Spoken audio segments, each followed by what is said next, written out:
Michael Weber, bonjour. Vous venez d'être réélu à la présidence de la Fédération des parcs régionaux de France. Durant votre premier mandat, 5 parcs ont été labellisés.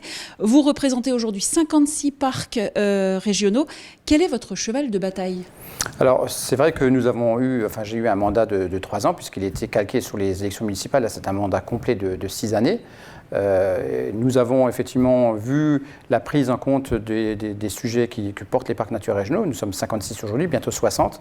Aujourd'hui, c'est de faire en sorte que les parcs naturels régionaux en quelque sorte soient mieux reconnus sur les territoires, mieux reconnus avec les partenaires que sont la région, les départements, les intercommunalités, les communes. Donc on réfléchit à un statut spécifique aux parcs naturels régionaux qui prennent en compte notre cœur de métier, c'est-à-dire la biodiversité, les paysages, mais qui ouvre aussi la porte à tout ce que l'on fait par ailleurs, c'est-à-dire le développement local.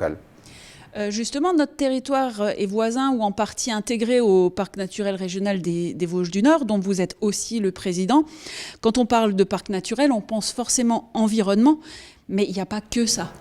Non, à l'origine, ce que voulait le général de Gaulle quand les parcs ont été créés, en 1967, c'était la protection des patrimoines naturels et culturels.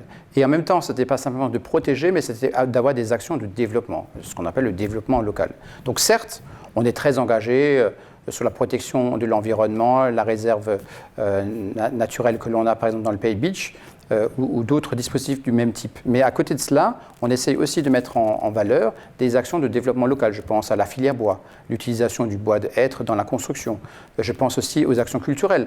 Le parc des Vosges du Nord mène le festival de jazz. Il anime des sites et musées, plus de 40 sites et musées où nous sommes impliqués. Donc cette action culturelle, elle est aussi importante pour finalement comprendre que nos populations et nos visiteurs, nos touristes, comprennent pourquoi ce paysage est particulier et pourquoi on a dans les Vosges du Nord du verre et du cristal, pourquoi est-ce qu'on avait des sabots, pourquoi est-ce qu'on a l'usine Alstom à Reichshofen. Ce lien entre patrimoine naturel et patrimoine culturel, entre hommes et donc son implication et nature, pour nous est essentiel et justement fait la spécificité des parcs naturels régionaux en France.